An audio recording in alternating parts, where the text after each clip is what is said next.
You're listening to the best local sports show. Boots, Bats and Balls on Six Towns Radio. Broadcasting to Stoke-on-Trent and the world. This is Six Towns Radio. We've got another local hero on the phone. Silver medalist in the 2010 Commonwealth Games in Delhi. Fourth in the European Indoor Championships, and I think he's got the World Championships coming up, World Indoors. Ex-Alden Lane High School pupil. Steve Lewis, welcome to Six Towns, Steve. How are you?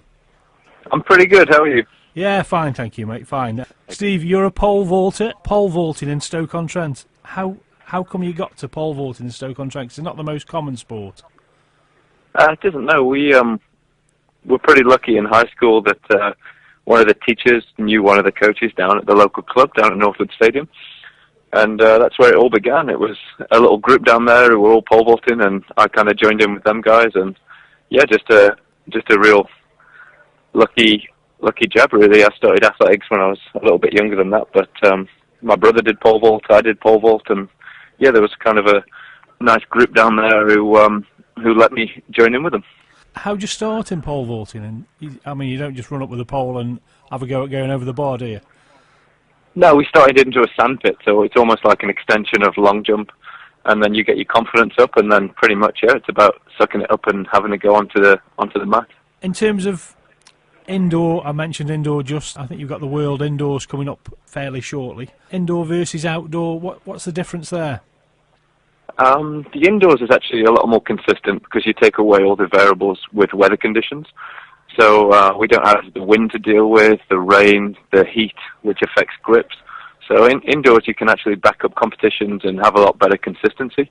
But yeah, outdoors, obviously on a good day outdoors you can jump a lot higher if the conditions are actually helping you. So if the wind's actually pushing you along the runway and it's warm, it's actually easier for your body to stay warm. So yeah, I think the major difference is indoors you can be a lot more consistent, but outdoors you can actually get a better result if the conditions are favourable. So a tailwind down the runway, that sort of thing, that helps you, does it? Yeah, that helps you. Obviously it gets your speed a little bit higher, and pole vault's all about energy, so the more energy you can put into the pole, the higher you can go. And yeah, you can get that outdoors, but it's hit and miss with the weather conditions, obviously in England and Europe, and yeah, obviously last year it rained a lot, so that was tough, but ended up in Daegu when it was 35 degrees and really humid, which was really easy to stay warm in a long competition. So in terms of personal bests, I think these may not be current, but the last time I looked it was indoor was 5.75, outdoor was 5.72. Is that still the case? That's still correct, yeah. Yeah, that's some going for that sort of height. It's getting up there. I'm still shooting. I mean, 580 is 19 feet. So obviously 19 feet is going to be a bit of a barrier. So I'm really aiming for that this indoor season. I've got 2 more competitions left, one in Germany next week, and obviously the World Championships. And yeah, to get over 580 would make me a real contender when it comes to the summer. And where are the World Champs this year? They're in Turkey, in Istanbul. That's the competition you're focusing on next, I guess, is it? Yeah, I mean I'm still training hard for the Olympics, and obviously that's the bigger picture this year. But the short-term goal is obviously to go to World Championships and do really well and get a bunch of confidence to take into the outdoor season. And in terms of your training plan for the Olympics, is it tailored in a certain way? How do you structure your season to aim for that ultimate goal of a medal at the Olympics? So at the beginning of the year we sit down and we obviously write in the dates for the Olympics, and then we work backwards. So we plan our training through periodization, so we know when we're going to train hard, when we're going to train easy, and we work all the way back to actually last October when I started training. And we factor in the indoor season and jump in off longer approaches with bigger poles and using this as kind of a test and to see where we're at in the training and if the training's working.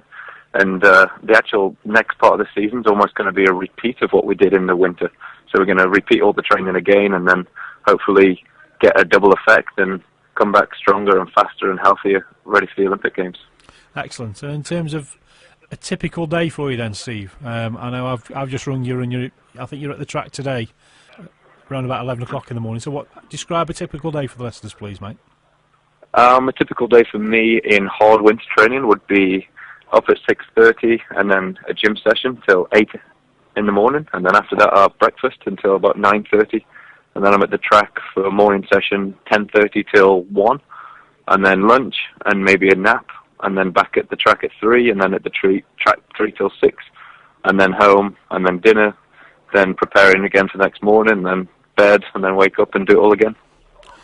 And in terms of at the track, is it all pole vaulting? Is the conditioning? Is the what other work do you do? How much time is actually spent doing vaults? We do around 14 sessions a week, and 2 of those sessions are pole vault sessions. So the rest of the sessions are running, plyometrics. We do some jumping, some long jumping, some weight training. So we've got a lot of different elements of training that we've put together. But yeah, the actual technical sessions are only 2 per week because it's actually really tough on your body, pole vaulting. It takes a lot out of you, and yeah, I can imagine. to recover from that more than twice a week, you actually start losing other elements. So the physical side of things, to be fast and strong, which are the 2 main things, you can actually backtrack on those if you do too much jumping. And in terms of best and worst things about being an athlete? Best things are, for me, it's my dream job. It's what I've done since I was young, and yeah, I get sponsored to come and do what I love every day. It doesn't feel like a job to me at all. And obviously the worst thing is just being 24 hours an athlete. It's pretty tough sometimes, and you have to make a lot of sacrifices to do with your actual life. Obviously, I'm not your average 25-year-old in terms of enjoying myself. I'm pretty focused all the time. But no, it's part of being an athlete, which I love, and to me there's no real downside. You mentioned sponsors. I know a firm that's doing some work locally, Reality Estate, and a former Commonwealth athlete, Duncan Matheson's got behind you, and that was announced this week. Do you want to talk about your sponsors for a minute?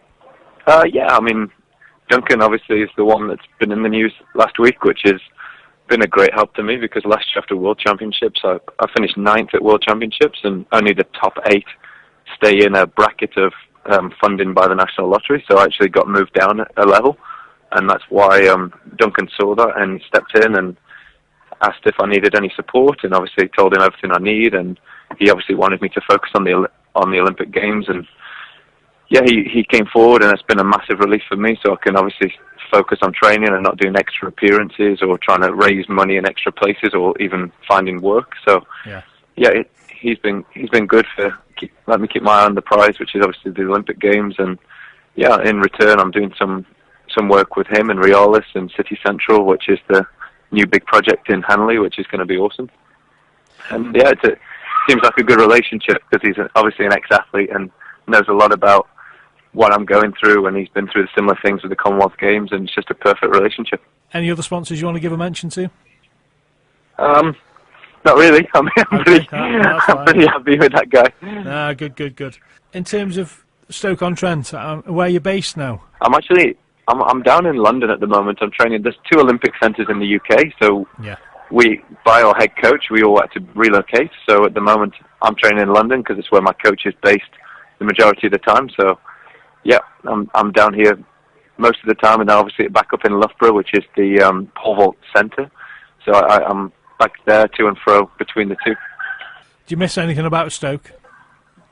Yeah, obviously I miss family, friends, area. You know, there's nothing like coming home to where you grew up. So yeah, I was back there last week. I was back at Northwood Stadium, and it was good. You know, I just feels comfortable there.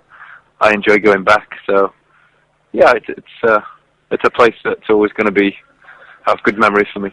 Good stuff. Do you partake in the oatcakes now and again? Yes, that's the first thing my dad buys in when I come home. We have oatcakes for breakfast every time. Excellent. It's funny. I've got friends obviously from all over the country, and I'm always saying I'll bring you some oatcakes back. So brilliant stuff, brilliant. Okay, in terms of the Olympics then, I mean, that is the ultimate goal, and you know, with them being London based this year, every British athlete wants to be there. I think you've reached a qualification for the Olympics, haven't you, last week? Yeah, 572 as a qualification, so I've got 1 A qualifier at the moment, and obviously got to build that into the summer. 2 A qualifiers with a top 3 finish at nationals is guaranteed. Yeah. So I'm well on my way to being on the team. Excellent, and that is obviously your major goal this year, I guess, is it? Yeah, I mean, the first thing is making the team, and then obviously now I can start focusing on my performance at the Games. I know you've been doing some training with the current Olympic champion too. Yeah, I was out in Australia last year, and he actually lived with me during the European season last year, so we were really good friends, and we do a lot of work together and train along a similar program, and yeah, he's a really good friend of mine. And is that just the two of you, or is there a bunch of you that get together and just probably take each other on? It's just the two of us, actually. There's some girls who are actually in the group as well, but in terms of boys and training together, it's just me and Steve, who, yeah, he's just an incredible guy and an awesome athlete, and we pretty complement each other well in training in terms of our abilities are pretty similar. So I think that's good for me to see that obviously he's Olympic champion and I can keep up with him in training elements, and yeah, it's exciting being around a guy like that. Okay, so your objective for the Olympics, what would that be? Medal. Win a medal. You're happy with a medal? I'd be happy with a medal, that's for sure. Yeah. And I think you've said in the past 5.7s won medals previously. Yep. So you've done that, you've achieved that. You're hoping to get better than that, so it's all possible. Yep. It's all possible, and you never know what London's going to bring on the day with weather, and I think I should be the best prepared for this. It's where I've competed my whole life. It's going to be an honour and a privilege to be in my own country with my family there for the first time into major championships and all my friends there, and yeah, it's exciting for me. Have you managed to visit the stadium yet, by the way? I haven't been in the stadium. I've been down to the grounds, but I've not been in there. Right, okay. And I'm not sure if I will actually go in there before the Olympic Games. I don't want to ruin the pleasure of that. Yeah, I love sports superstitions, I do. Like when you won't touch a cup and things like that, or footballers and things like that. Yeah, I love that sort of thing. In terms of tickets, I bet you've had loads of people asking you for tickets and that sort of thing because they're rare as rocking horse, whatever. You've had loads of requests for them, haven't you? Everyone's asking for tickets and passes and stuff, and I've got nothing. My mum and dad only got tickets 3 days ago. Yeah, I saw some of the. Go on. So I'm not much help with stuff like that, but. Yeah, I saw some of the cyclists' parents saying that we spend a lot of time with the family spends a lot of time supporting the athletes, and they were complaining that there wasn't enough tickets allocated to the families and things like that. So, yeah, all sympathies with you there, mate. So we really wish you the best, mate, in terms of achieving your goal. World Championships first, I guess, is it? Yeah, World Champs. And hopefully you'll come back and join us on Six Towns. Give us updates throughout the season, if that's okay. Sounds like fun. Thanks for having me on. No, thank you for joining us, mate. Really appreciate your time. Have a great day's training, and all the best. Thank you very much. Bye-bye. Bye. Six Towns Radio.